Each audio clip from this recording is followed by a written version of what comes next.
Bonjour à tous, aujourd'hui vidéo de montage d'un gravel, un gravel toujours pareil avec des cadres VTT des années 90, des super cadres, cette fois-ci c'est un Giant le cadre, vous l'avez vu dans la miniature. Je m'excuse encore pour les petits problèmes de cadrage, pour le moment pas idéal, pas idéaux. Le son qui est pas parfait parce que je filme avec une caméra d'action. Voilà, ça s'améliorera avec le temps. En tout cas, je pense que vous avez quand même de quoi faire pour apprendre à monter vous-même votre vélo. Et puis donc c'est donc la partie 1, car il va me manquer des pièces, vous verrez à la fin, pas grand chose, mais on finira le montage dans une prochaine vidéo. Ok, allez, on est parti, on va monter ce Giant, qui à la base est un Giant Boulder, je ne sais pas comment on prononce, qui était un VTT, pas haut de gamme, mais un bon VTT, année, je dirais fin 90, début 2000, que j'ai repeint, parce que la peinture était vraiment abîmée, un peu irrattrapable. J'ai repeint en doré, j'ai commandé les stickers Giant, que j'ai recollés. Alors on voit un petit défaut sur celui-ci, il n'est pas parfaitement aligné, de l'autre côté c'est mieux. Je vous montre un peu la tête que ça a, mais franchement ça a de la gueule et on va donc en faire un gravel. Parce que le gravel est à la mode et que moi je veux vendre des vélos. Et donc pour ça il faut vendre des choses que j'ai envie d'acheter tout simplement. Allez, on démarre. On va commencer alors avec, je pense, le boîtier de pédalier.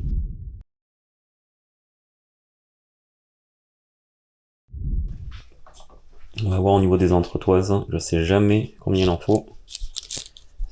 On va prendre de la graisse cuivrée, parce que la graisse cuivrée évite la corrosion mieux que la graisse classique au lithium.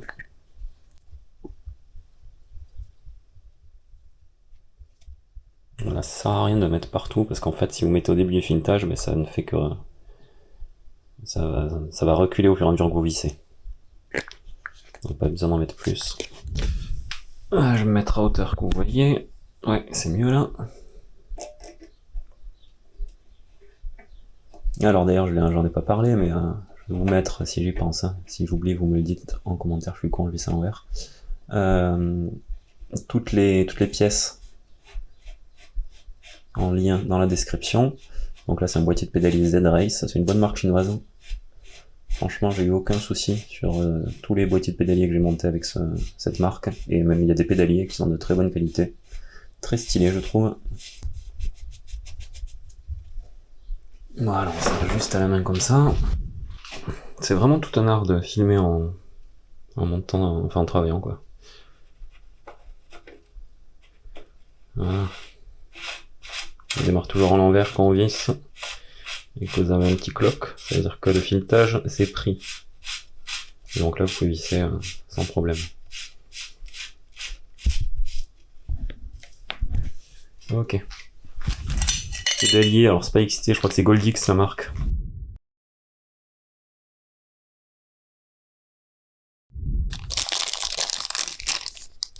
Donc on est en monoplateau, je vais pas préciser mais ça se voit je pense. On va descendre un petit peu, vous y verrez mieux. Voilà. Hop. J'espère que la caméra va pas me dire surchauffe, arrête l'enregistrement. Ça m'arrive de temps en temps, c'est une DJI Osmo Action 3, donc c'est une caméra d'action faite pour être utilisée en extérieur, et donc ils sont pas pris des masses la tête avec le refroidissement, vu que vous êtes tout le temps en mouvement quand vous l'utilisez. C'est du 5A, on est d'accord? Ouais. Vous êtes tout le temps en action quand vous l'utilisez, et j'ai pas de lock-tit de frein filé, donc on va faire ça. Alors ouais, je vérifie quand même, mais oui. On va siffler, ça doit beaucoup, ça s'en met en place, et on s'en après. Droit.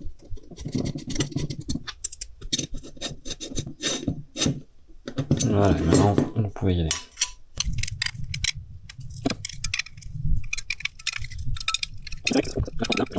Une bonne partie de la transmission si ça saute. Et là, ça va être le moment de vérité. Est-ce qu'on a besoin de mettre une entretoise de plus ou pas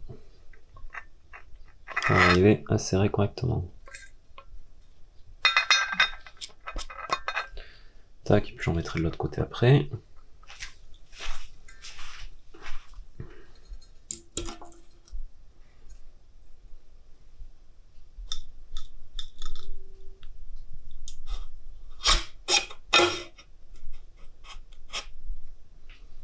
Ah, vu le nez, j'ai envie de dire oui. Je sais pas si vous voyez, mais il y a pas mal de...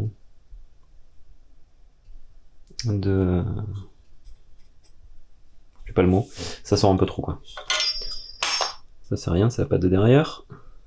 Donc si je mets comme ça, qu'est-ce que ça donne? Non, peut-être pas. Peut-être pas. J'en mets une parce qu'en fait, d'expérience, je m'étais rendu compte que sur ces pédaliers, c'est pas le premier que je monte. Mais je finis à devoir en mettre une pour être bien. Donc ici, je sais pas si vous avez vu, mais voilà, on va mettre cette petite pièce, la vis de précontrainte. Ils vous fournissent la clé, mais c'est une clé de 8 ou 10, je sais plus, clé Allen de 8 ou 10.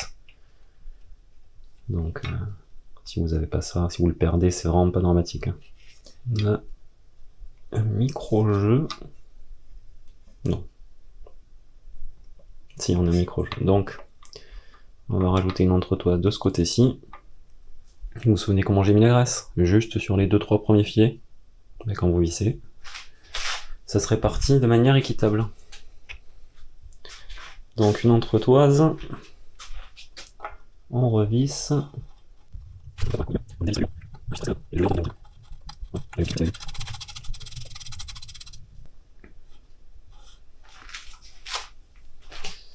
On va récupérer un chiffon. Chiffon sale évidemment. Juste pour essuyer le surplus là.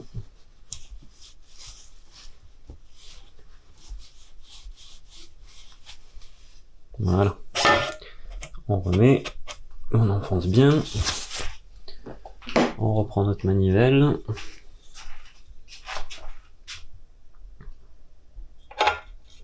Si vous me voyez hésitant dans mes gestes, parce que j'ai un coup d'œil sur la caméra souvent, pour être sûr que je cadre correctement et que vous voyez quelque chose.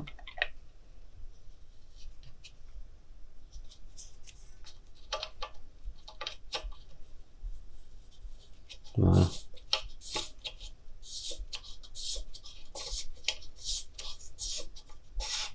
Voilà, il y avait du jour, je sais pas si vous l'avez vu ici. Il y avait un peu de jour, il vient de se combler.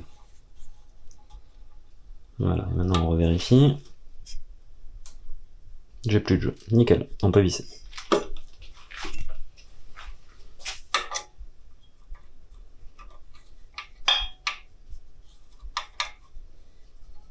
Donc vous vissez jusqu'à ce que ça commence à devenir un peu compliqué de visser, un peu dur. Hein.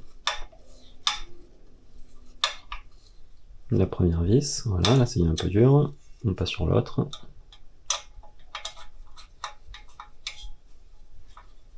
Sur celle-ci, je me demande si je crois que ouais, il y a du frein filé dessus.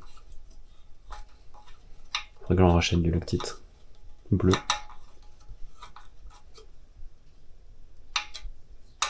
Voilà. Maintenant qu'on est au contact sur les deux, on peut serrer.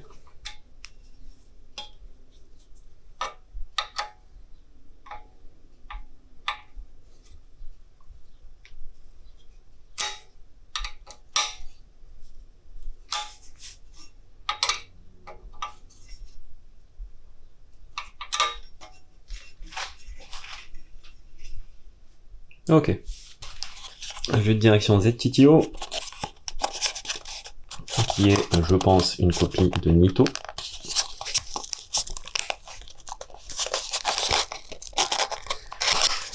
Donc si vous voulez convertir votre VTT en gravel, il va vous falloir mesurer ceci.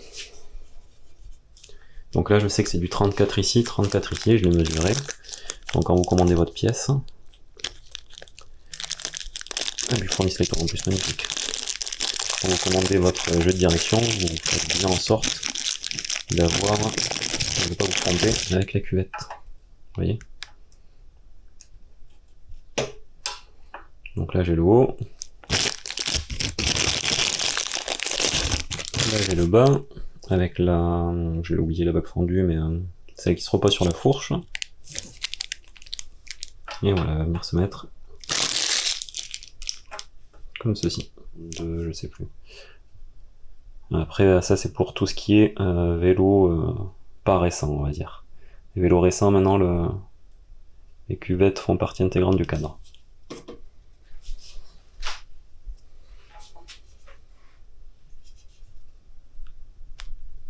Voilà, je la pose. Je la prête.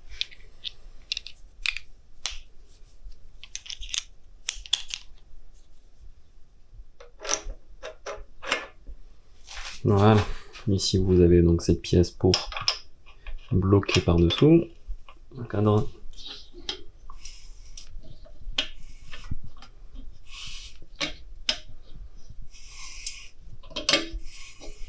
Je sais pas si ça se voit à la caméra. Celle du bas est quasiment rentrée entièrement. Celle du haut va suivre. Voilà, le plus dur est fait.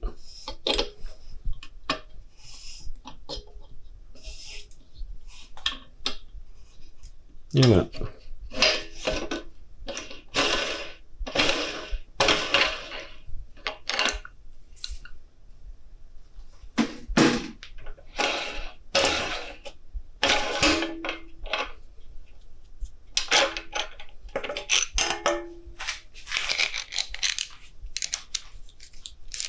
Donc, on a nos cuvettes de direction. Que faisons-nous ensuite?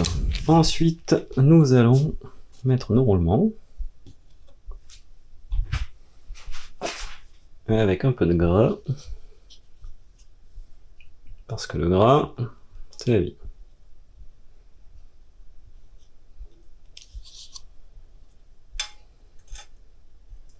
Voilà. On fait la même chose ici. Pour pas retourner le vélo, on va mettre le gras directement là.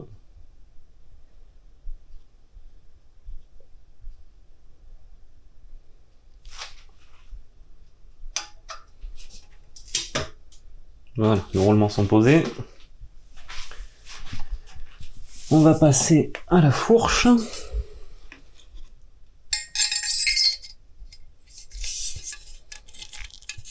Voilà, on l'enfonce bien jusqu'en bas. J'ai perdu le nom de la bague fendue. Ouais. Je me souviens plus si c'est un autre nom ou pas. Et donc, et oui, pas fini, attendez. Le tout de direction de la fourche et de la potence. Et ensuite, enfin ça va nous aider, pardon, à déterminer, non, il n'y a qu'une, ok. À déterminer la, je vais y arriver, le hauteur de la fourche. Et donc, couper comme il faut. Donc vous présentez votre fourche. Donc, reprenons où on en était. Surchauffe de l'appareil, je sens que je vais finir à filmer avec le portable. On prend donc notre fourche. On la présente.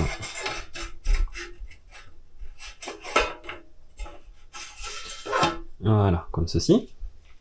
On met tous nos éléments. La bague fendue. Elle, c'est sûr, c'est la bague fendue. En bas, je sais plus, j'oublie tout le temps le nom, voilà. Qui va faire que ça va se bloquer. Le capot. Voilà, et donc là, vous avez votre jeu de direction. Maintenant, il va falloir définir à quelle hauteur vous mettez votre potence. Est-ce qu'on met pas d'entretoise, ce qui est une possibilité, vu la géométrie du vélo. Je me demande si c'est pas ce que je vais faire.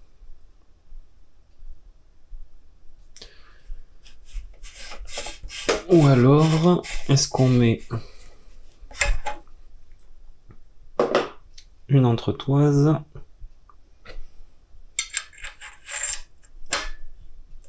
Ce qui peut être un peu mieux. Je crois que j'en ai une petite à mettre en haut aussi, au cas où. Peut être pas mal. Un poil large, j'hésite. Mais je mettrais bien deux petites entretoises en surplus, juste pour avoir un peu de marge.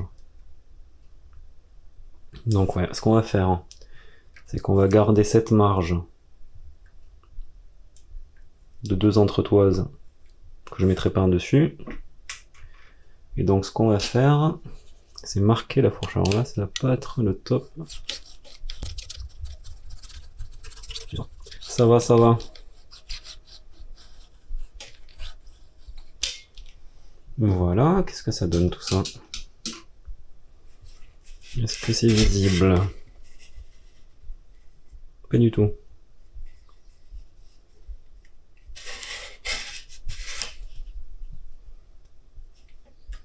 Le truc c'est que comme la fourche est un poil épaisse, un poil. Pour garder ma marque, il va falloir que je la fasse plus profonde.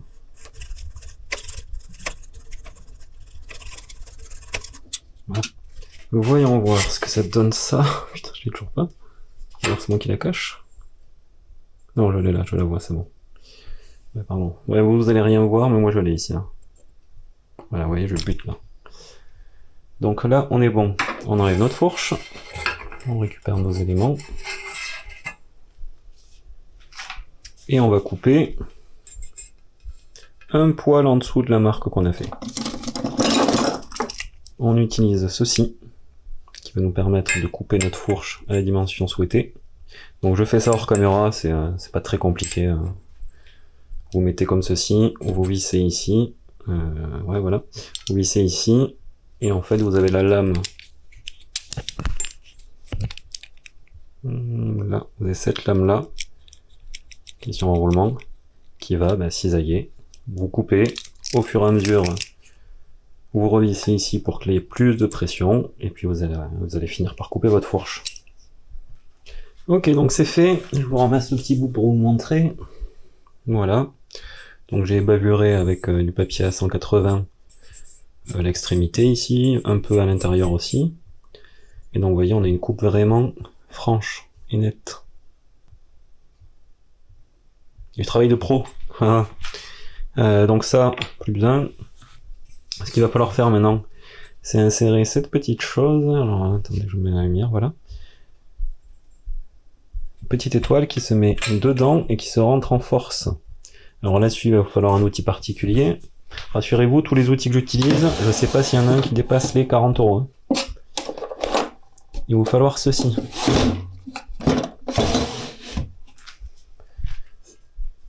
Un emmanche étoile, je crois que ça s'appelle d'ailleurs. Donc, ça vient se mettre comme ceci. Ça guide l'étoile pour qu'elle rentre droit. Droit, droite. Voilà. Vous venez ici. Donc je vais juste m'assurer que ça s'est bien vissé. Voilà, ça l'est pas. Hop. Vous venez ici, vous la vissez bien.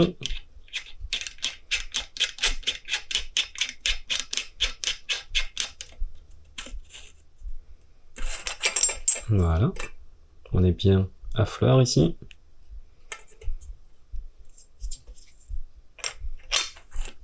Ok, et maintenant vous allez prendre un maillet et taper un peu comme un abruti. Alors faites pas ça par terre, sauf si vous avez un sol qui ne va pas abîmer la fourche.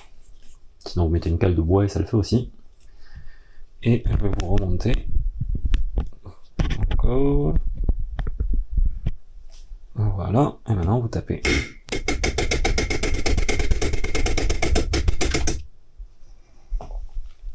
On va prendre un marteau.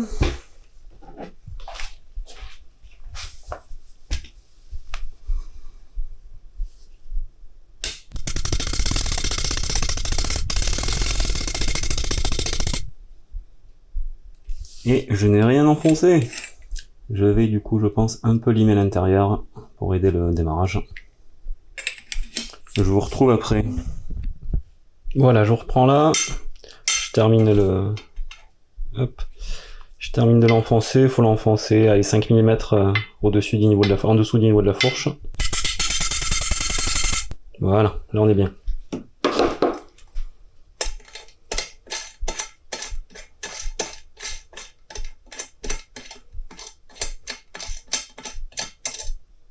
On récupère ça. Et vous voyez, alors je sais pas si vous le voyez bien, même à la lumière c'est mieux. Vous voyez ce qu'on a dans la fourche? Voilà, ça suffit. Ça bougera pas. Et on va pouvoir fixer notre jeu de direction. J'ai oublié le capot. Le capot qui est ceci. Donc, nous allons remettre notre fourche.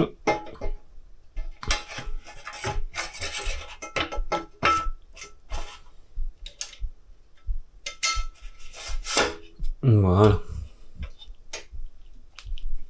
Nickel.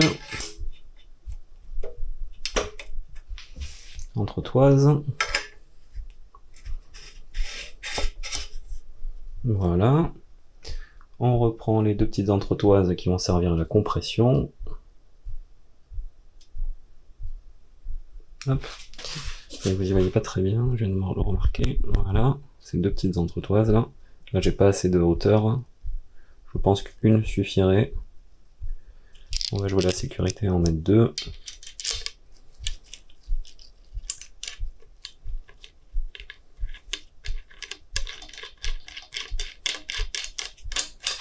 Hop, une clé de 4.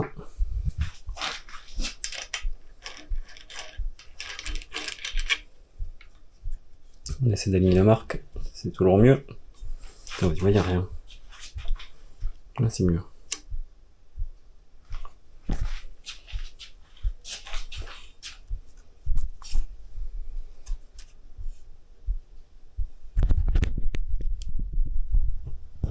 Ouais, voilà, là c'est mieux.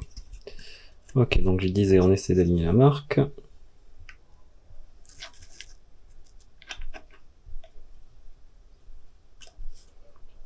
Voilà. Alors ces vis, elles sont fragiles, allez-y proprement. Voilà, faut que ça tourne librement. Et qu'il n'y ait pas de jeu. Le bruit que vous entendez, c'est le pied d'atelier. J'ai l'impression qu'on n'est pas trop mal. On revérifiera de toute manière quand il y aura la fourche. La roue. Là, on va venir resserrer juste un peu, histoire de l'avoir en contact et qu'elle ne se balade pas. Je cadre n'importe comment. Voilà, je parlais d'ici.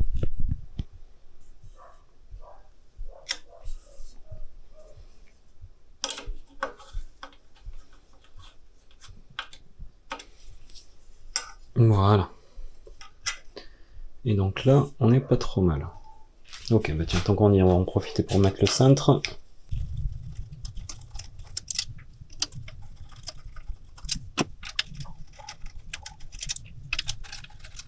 Donc je l'ai pas dit, mais on est sur un vélo tout en alu. Non, là c'est deux petites entretoises, c'est du carbone, mais sinon c'est de l'alu partout. Potence, fourche, cadre. Cadre, fourche, potence, cintre. Qui se trouve ici. Hop. Qu'on va venir placer ici. On va lui mettre un peu de graisse. On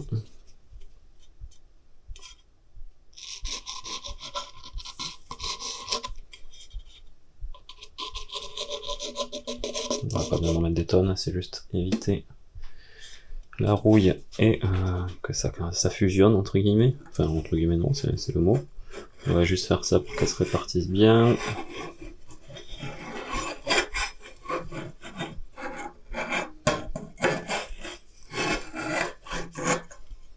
Voilà, là on est pas mal. Allez. On installe ça, on réglera de toute manière bien après. Est-ce qu'il y a un sens à ça? Non. On essaie d'avoir le même espacement. Je vais vous montrer, attendez, je finis juste ça. En haut et en bas. Pour qu'il y ait autant de pression sur les vis du haut que sur les vis du bas. Donc on essaie d'avoir la même distance ici qu'en dessous. J'ai beaucoup plus en dessous.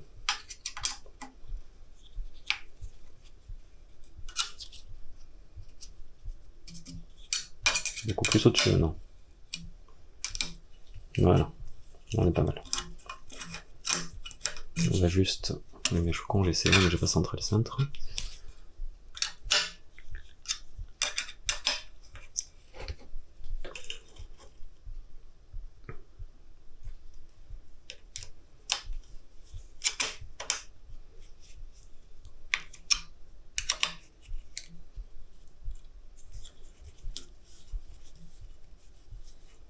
Pareil, ces vis-là fournis, de toute façon, d'une manière générale, hein, tout ce qui n'est pas cher, la visserie c'est de la merde.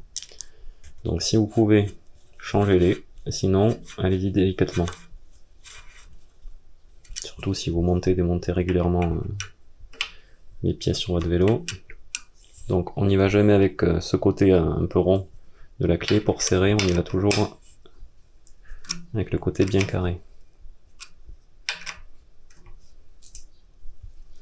Et non, j'ai pas de clé dynamométrique. Est-ce que le vélo va être fonctionnel, bien monté et sans danger? Oui.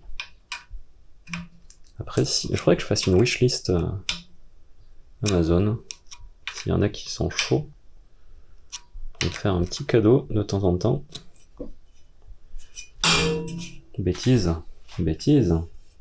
Ça va, c'est un autocollant. Je vais voir que ça tourne bien. Mais c'est le cas, il n'y a aucune résistance.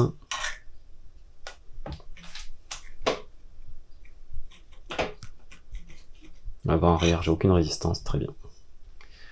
Donc on est pas mal, c'est un cintre donc d'un marque Uno, et je sais pas si vous le voyez. Il est très légèrement évasé ici. Si je prends l'axe là, on est là. Vous voyez? Je sais pas si on le voit bien. Donc je pars de l'extérieur, en bas je me retrouve au milieu. Ça part dans cette direction-là, par là. Bon, là on n'est pas trop mal, ok. On va mettre ceci. Ce sont pour les freins. Ah bah il y avait là, j'avais même pas fait gaffe. C'est livré avec la fourche. Ils avaient mis une étoile avec. Bon. Hop.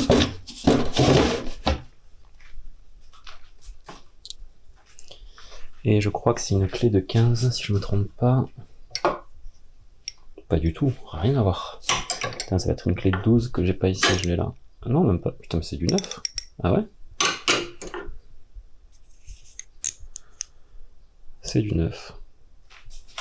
Soit. Donc ça vient ici, c'est pour les freins V-brake. Oui, on va mettre des freins V-brake. Quelle horreur, des freins V-brake sur un gravel. Écoutez, frein à disque. Déjà, V-brake c'est assez simple à régler. Il y a 10% de la population, et encore je suis gentil, qui savent le faire.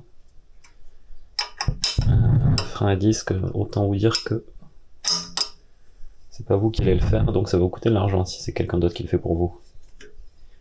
Les V-brake c'est très simple à apprendre, et puis voilà, encore une fois, ça freine très bien des V-brake. Vous les réglez bien, vous prenez des patins je parle de qualité. Et puis de toute façon, les gars, arrêtez de me prendre pour des stars. Il arrête pas de descendre mon truc, ça m'énerve. Voilà. Oh merde, je fais l'inverse.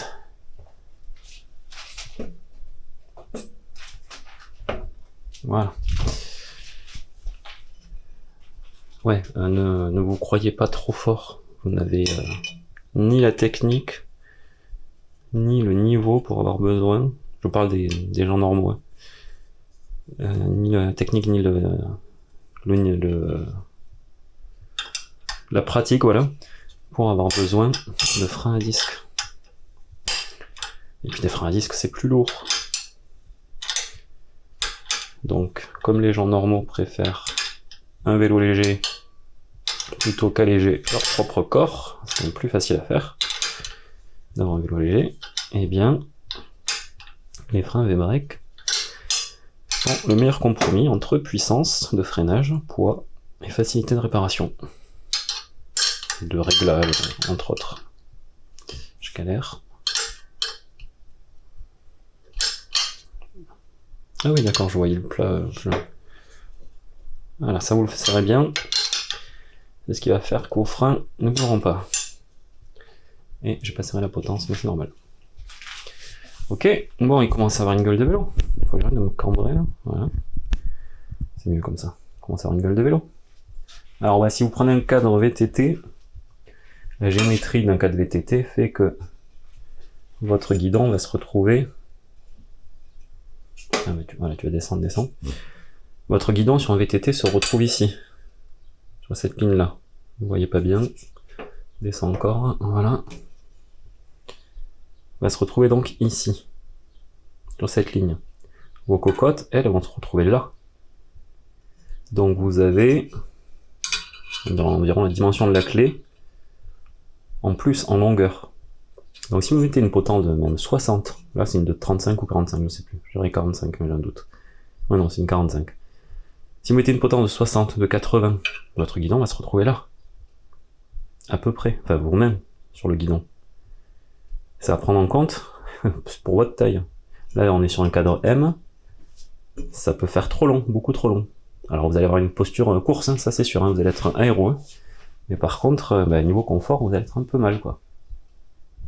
Ok, maintenant on va s'attaquer au groupe. Donc vous avez devant vous le groupe L2 GR7, c'est un groupe monoplateau 10 vitesses. C'est pas là, c'est peut-être la 6e ou 7e fois que je monte ce groupe sur un gravel. Et aucun souci, c'est vraiment de la qualité, c'est de la grande qualité, et c'est vraiment pas cher. Là pour ceci, vous en avez environ pour 80-90 euros. Et enfin, je sais pas si vous le voyez bien à la caméra, mais c'est vraiment de la qualité. Il y a, si les galets sont en plastique, je pense. Mais c'est tout. Donc vous avez ce petit cache là, pour la vis de tension.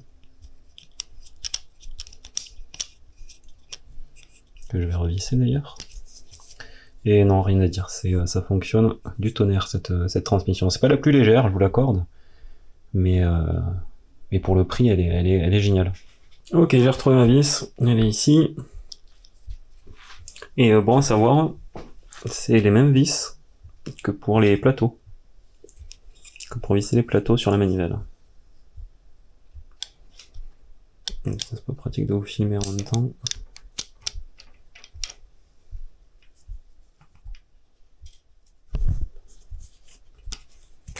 Ah oui non, je peux pas, on va faire dans l'autre sens maintenant, la clé va pas au fond si je fais ça.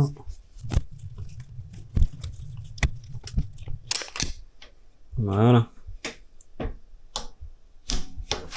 Alors ça c'est le seul défaut que je trouve au levier L2, c'est que la vis pour régler ceci, elle se trouve, alors attendez, parce que là il va falloir mes deux mains et forcer, vous enlevez le caoutchouc là, et elle est ici là.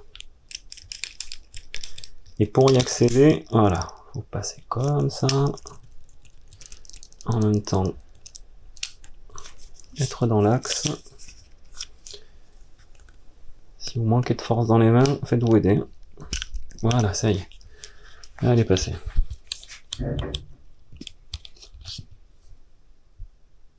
Voilà, on va juste dévisser un petit peu, pas énorme, pour être sûr de passer.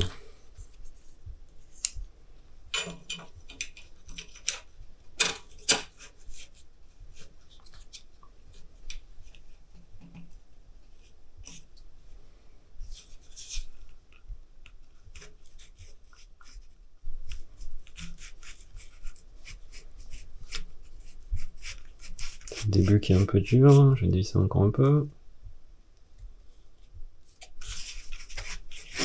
Voilà.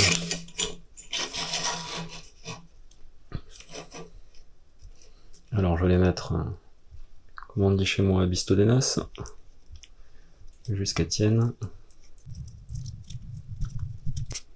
Voilà.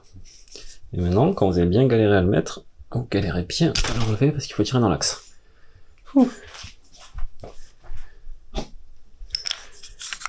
On fait la deuxième.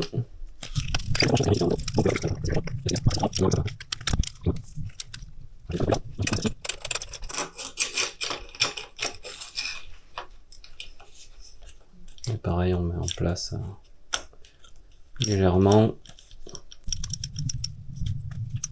On met très légèrement, juste de quoi l'ajuster plus tard. Vous voyez comme c'est plus simple de l'enlever. Ça, je vais le laisser lever. On va s'attaquer aux roues. Non, avant, on va mettre les étriers de frein. Des V-Breaks, comme je vous disais. Que j'ai pris, forcément. Aux couleurs. Oh putain, c'est les patins que j'ai oublié, je suis en train de me dire.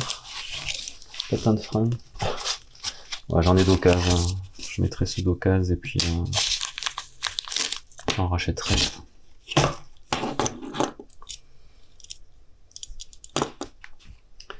Ouais, donc petit tips. Vous prenez du lubrifiant pour chaîne. Vous lubrifiez, alors du coup là il va falloir lever la tête, voilà. Vous lubrifiez ici les petits tétons. Voilà. Ça aide à avoir moins de friction et que le frein se remette en place plus facilement.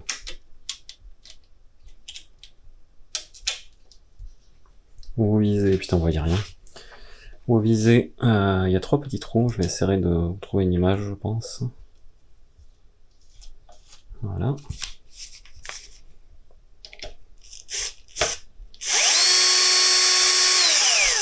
Très bien que la rondelle se mette en place correctement. Voilà.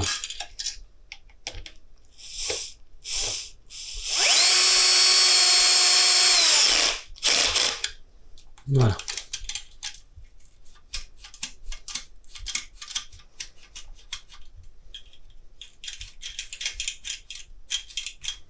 Ce sont vraiment de très bonnes factures ces étriers, j'aime beaucoup. Ok, on passe aux roues. Donc, je ne vais pas déballer. C'est des roues en 27 pouces et demi.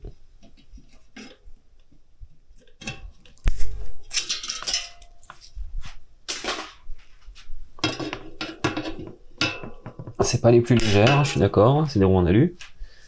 Je crois qu'on est sur 1,9 kg la paire, 1,8 kg quelque chose. Mais elles sont super agréables.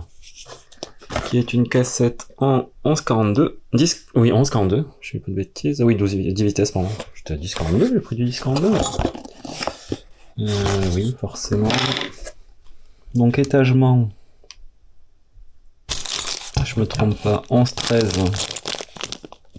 11, 13, 15, 18, 21, 24, 28, 32, 36, 42. C'est très classique pour du 10 vitesses. Donc un peu de gras sur le corps de roue libre.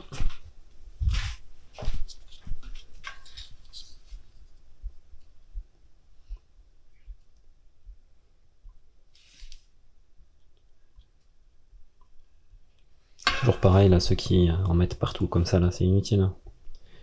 La cassette va tout pousser. Et on a fait le tour. Hop.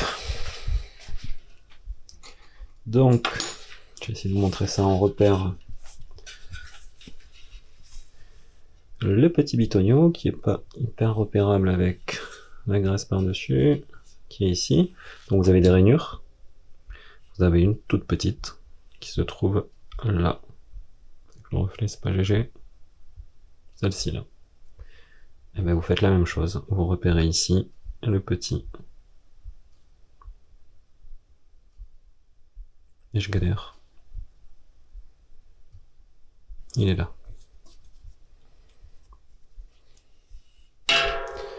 Donc j'aligne les deux.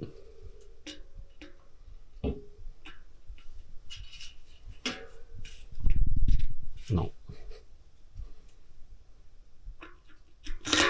Voilà.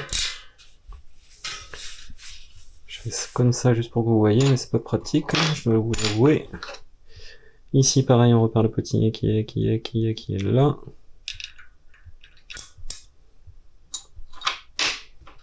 Le petit qui est là.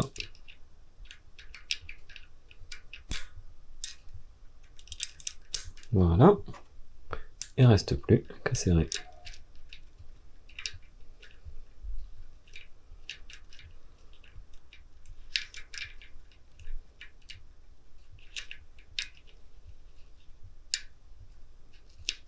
Voilà. Qu'à serrer avec l'outil adéquat.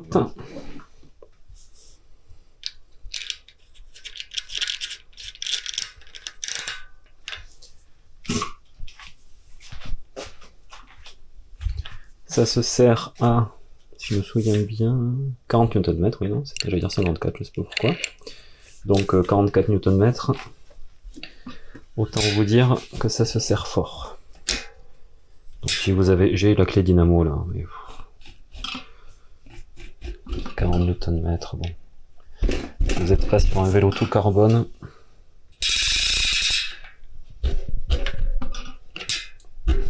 Voilà. On doit être à 41,2. Très certainement. Donc on est sur Panaracer Gravel King. Pas d'autres références, je crois, oui. Donc le petit film plastique protecteur. TLC. Tubeless compatible. Mais nous, on sera en chambre air. Ok, on va installer les roues.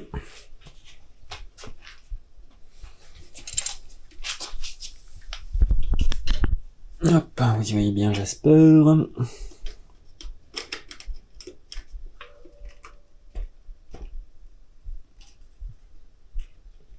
C'est vrai.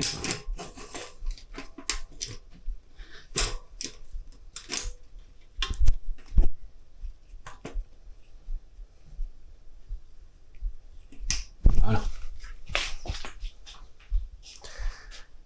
Alors, est-ce que vous y voyez bien? Non, pas du tout.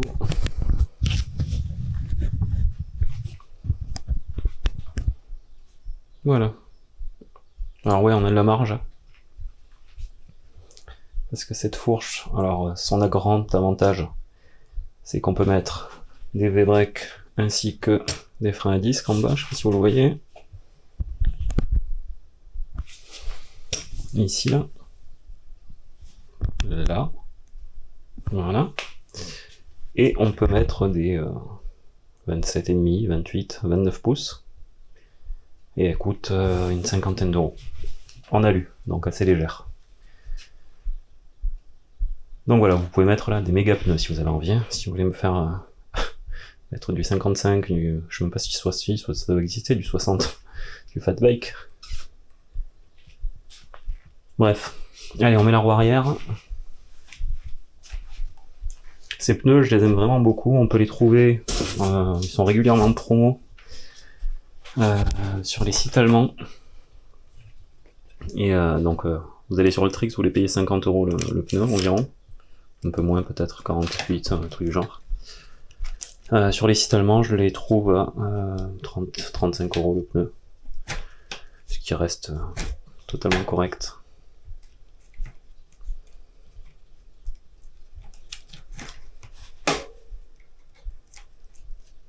Ouais, c'est serré.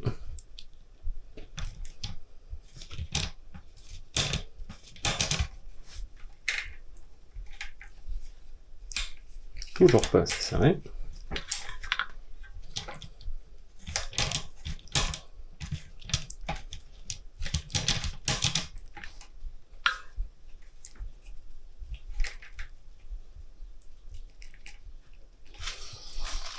Ah, voilà. Et puis, le truc cool sur ces roues, c'est le bruit de la roue libre.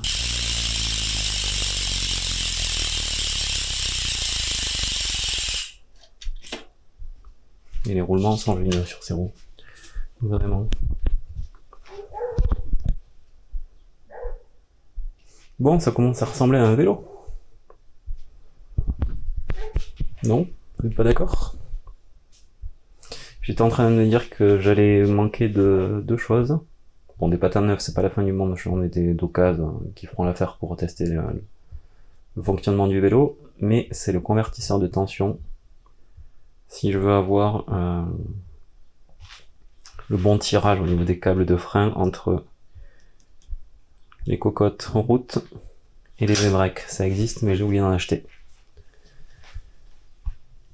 Donc je suis un peu là-dessus.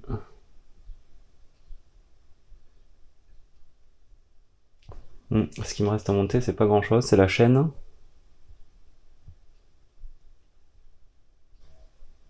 Ouais. Ce qui me reste à monter, c'est la chaîne et les pédales qu'on peut faire aujourd'hui. C'est pas le temps que ça prend.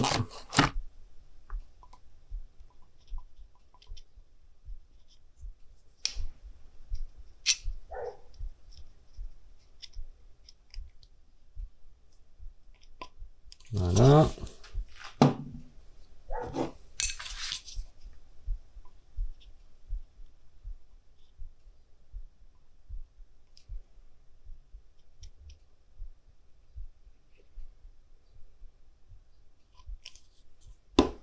Tac. On commence par la gauche. Alors la gauche, elle se visse. Je galère. La gauche, elle se visse dans le sens anti-horaire.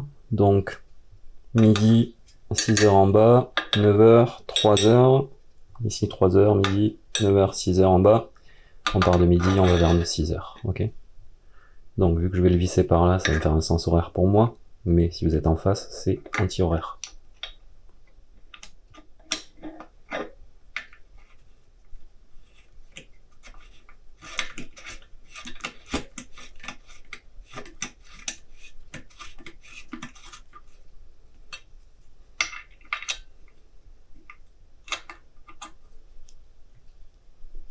Elles m'ont pas l'air de si mauvaise qualité que ça. Si, c'est de mauvaise qualité ces clés. Là, quand j'ai fini de serrer la pédale, elle est déjà un peu déformée la clé. Ok, pédale suivante. Et donc ici, c'est sens horaire.